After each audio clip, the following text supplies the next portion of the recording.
bakit natin binibigyan ng pansin ang pagtatanim? Dahil sayang yung lupang fertile. Pangalawa, magagamit natin sa katawan natin yan, nagagamit sa pagkain.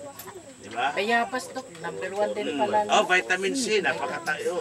Napakalaga sa vitamin C.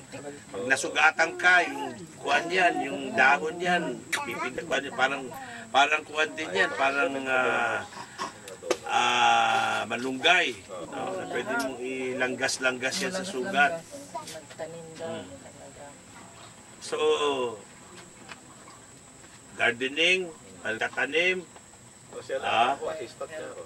pagkukuha ng pagsasanay, additional skills. Simulan natin sa kuwan.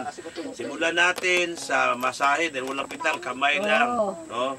Pangalawa, later on, marami pang skills eh. Madami pang skills. Kanina sinasabi ni Roy, marami ditong buho. Oo. Di ba? Magdala ako dito ng mga pictures or videos kung paano itong made in China na mga waterfalls, mga parang decoration to sa sala. Nakakita na ba kayo? Tatlong buho, minsan 3-4 na buho, no? Parang ang isa mas mataas, ang isa mas mababa. May lumalabas sa tubig. Sinasalo naman ng isa. Oo. Meron kang konting parang palangga or pond. Tapos mo yung motor, usually motor lang yan ng kuwan, aquarium minsan eh. Nakatago doon sa ilalim, tapos may tubo dyan na pagbagsak ng tubig, pinupuno doon sa taas ng buho. Sasaluhin naman ng ano? Sasaluhin ng isang buho. Tapos sasaluhin. Umiikot-ikot. Pero yun kasing proseso na yun, yung tunog ng bagsak ng tubig, healthy yun. No? Hindi lang natin alam, no? Oo, healthy yun. Yung tunog na yun, saka yung parang yung talsik-talsik ng tubig na yun, may mataas ang...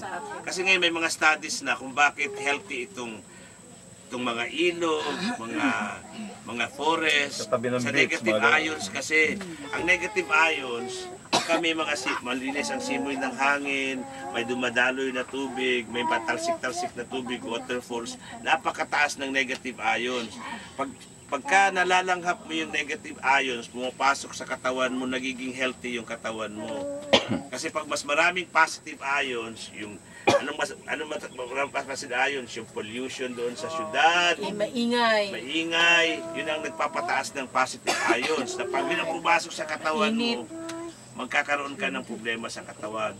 So yung sinasabi kong project na yon, no? Whether palanggana, depende na lang sa maguga or clay, na parang clay. Usually yan, yung babagsakan yan, either clay, no? Nakadesign ng clay. Tapos nandoon na yung 4 na buho na yon. Tapos may kanya-kanya na maliliit na tubo yon na nakakonect sa motor. So aakit doon yung tubig sa pinakabataas, babagsak, sasaluin, babagsak, paikot-ikot. Kung maganda ang pagka-design, iikot nyo dyan sa mga may bibili. Kung sabihin mo kapitalan ninyo yun ng mga 200, pwede nyo mabenta ng 500 yun. At maganda ang presentation, using kawayan. No? Meron tayong makukuha niyan sa kuwan, sa mga YouTube na mga technology kung paano. At saka nabubulok yun. Ha? Nabubulok. Ang maganda niyan, continuous ang market kasi pag nasira yung motor, tatapon na nung bumili. Bili uli yan. Pag nabulok yung kuwan, so tuloy-tuloy ang market, hindi yan habang buhay na decoration sa bahay. Purpose pala no. Oh, yung mga sounds ng kuwan, talsik-talsik na konti. Ganon. Healthy yun, relaxing.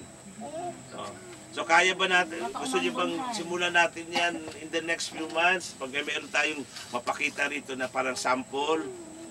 No? Di ba? Baka dito nang galing, sa China ngayon, ang China ang magaling dyan.